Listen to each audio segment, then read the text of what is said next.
State of the World Priority Update, 7 September 2025. The United States prepares for war with Venezuela. The United Kingdom's government finally realizes that civil war is a real possibility. U.S.-India trade disputes that could impact all Americans.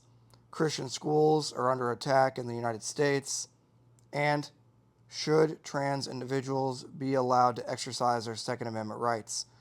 We have a number of very important topics to discuss tonight. If you guys want to support the channel, all that I ask that you do is hit the like button. Comment down below, should the United States go to war with Venezuela, and your thoughts? And should trans individuals be allowed to keep and bear arms? As that is a very serious debate that is occurring right now. If you guys want to support further, there will be links down below. You can make sure you're following on Instagram for behind-the-scenes content. And if you need a Safariland holster, use one using the link below. Let them know that I sent you. Blah, blah, blah. Let's just get into the news. The Venezuelan conflict path and U.S. narco-terror war. As many of you know, in January of 2025, the U.S. designated Latin American cartels as foreign terrorist organizations, expanding military strike authority. Now, obviously, this has been a pretty widely debated topic here in the United States, as that pretty much opens the door for military action at a large scale against all FTOs, that's foreign terrorist organizations. On September 2nd, 2025, at the order of President Trump, the United States conducted a strike in the Southern Caribbean, killing 11 cartel members on a boat departing Venezuela. This has rapidly escalated tensions between the United States and Venezuela. On September 3rd through 6th, Venezuelan F-16s overflew a U.S. destroyer in a show of force. Since that very bold action of them occurred, the United States has moved roughly 10 F-35s to Puerto Rico, plus a number of naval assets and Marines.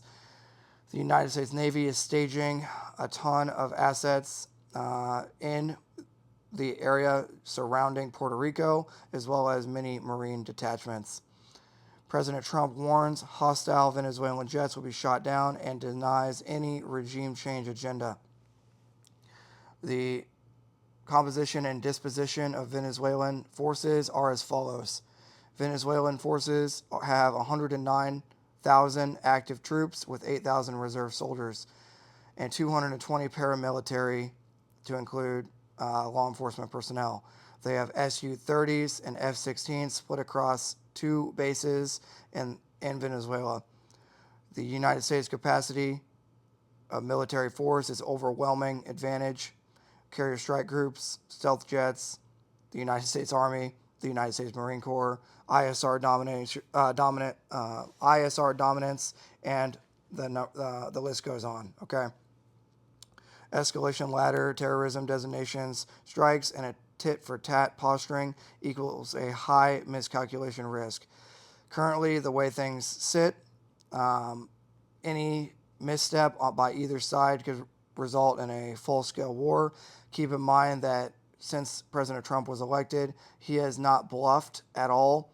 Anytime he has moved naval carrier strike groups to any area in the world, he has every intention to use them. Okay, so if you look at everything that has occurred throughout the administration, both with Iran and now with Venezuela, President Trump is not in the hobby of bluffing. So keep your eyes on the Venezuela situation as it unfolds, and also read up on the cartels in Mexico, as that is another hot button topic that could follow this.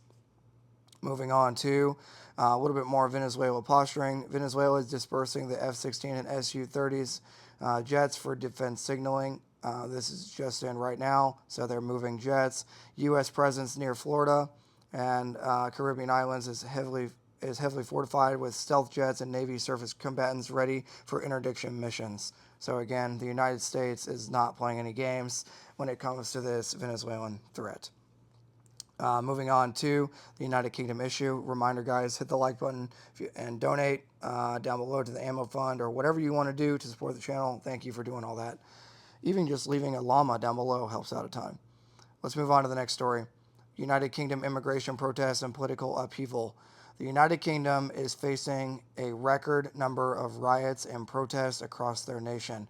They have English flags popping up. For those that are not familiar, it is now essentially illegal to even fly a British flag or an English flag.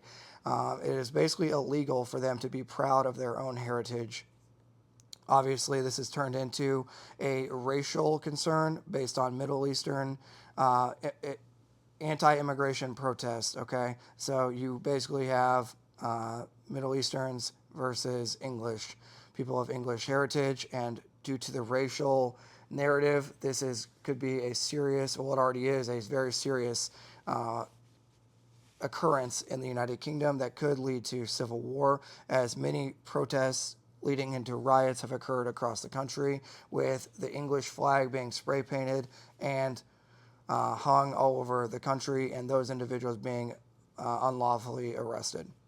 Since mid-July, widespread anti-immigration protests, flashpoints at hotels housing asylum seekers, and violent clashes and arrests. The Labor government's response is to relocate asylum seekers to military barracks and cut support periods from 56 to 28 days. They are allocating $100 million to tighten borders, surveillance tech, and social media crackdown. Keep in mind, this surveillance technology and social media crackdown is not on the illegal immigrants. It is on the Englishmen. It is on the British citizen. Okay, so the UK, for all intents and purposes, is lost. They are no ally of the United States at the time. They can't even control what's going on in their own nation. So if you are a Brit listening to this, you guys need to fix what is going on in your country. Growing political polarization and public frustration over perceived preferential treatment of migrants has caused a real warning and risk to civil war in the United Kingdom. Moving on to U.S.-India relations, tariffs, 2 rounds totaling 50% on Indian exports is the largest ever U.S. tariff action against India. Outsourcing rhetoric, make call centers American again, drives uncertainty in India's $250 billion IT sector. Social media blackout threats remain speculative, but tensions are straining through diplomatic ties. Listen, the United States is basically threatening to censor India. So you will not be, no India call centers, no India anything, and 50% tariffs on everything coming from India. Making call centers American again is a real threat, and the $250 billion IT sector price tag on this could cause major issues with the social media blackout threat. Okay, so keep your eye on the U.S.-India relations, as it could get very serious very quick and could impact everybody in one way or another. Moving on. Now we're going to talk about a very, very serious incident that's been occurring here in the United States. As we all know, the Catholic shooting that happened at the Catholic school here recently, with a number of Christian schools also being targeted by trans gunmen. Okay? This has caused a massive debate on trans rights and gun rights colliding with the Second Amendment conversation here in the United States. My take on all this is we have a mental health crisis in the United States.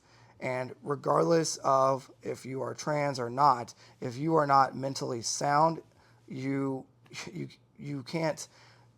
I have to be very careful with my words here. But if someone is not mentally stable, they shouldn't own a weapon. Okay. Now, obviously, I don't want to infringe on anyone's right to keep and bear arms. But if you're not mentally sound, then you aren't going to be safe with that weapon, and you're at a higher risk of suicide as well. So the debate has begun here in the United States with the mass shooter demographics trending towards the trans demographic, right? Now, does that mean that if someone is trans, they should immediately have their rights stricken? Absolutely not. But what this has begun, it has begun the debate, okay? So we obviously have a mental health crisis, and we have to take care of our children, but we also have to take care of our right to keep and bear arms, as that is the, outside of free speech, the second most important right here in the United States that differentiates us between all other nations, is that we do have the right to defend ourselves and our loved ones. So I will engage with you guys in the comments below because I don't know what the answer is to this. I simply don't know. But what I look at here is children losing their lives. We have to look at the mental health crisis and figure out how to help these people, and make sure that our schools are defended against this tyranny. Okay. Key takeaways here, in summary from tonight's video. The U.S. is entering a new hybrid war model with cartels being treated like terror cells, and Venezuela is the flashpoint. In Europe, the UK immigration backlash shows domestic unrest reshaping policy. In Asia, the U.S.-India economic tensions threaten a major trade partner and tech ally. And on the home front, the culture wars and misinformation dominate discussions on guns, faith, and identity. Data and discipline matters. Okay, so I look forward to engaging with you guys in the comments on this, all these stories, because things are heating up, and as summer comes to an end, it doesn't look like things are cooling off at all. Thanks for supporting the channel. Hit the like button. Let me know what your guys' thoughts are on all this. And until next time, it's going to be Trench Grenade, your average state of the world priority update video enjoyer that your mom says we have at home. Thanks for watching. Cheers.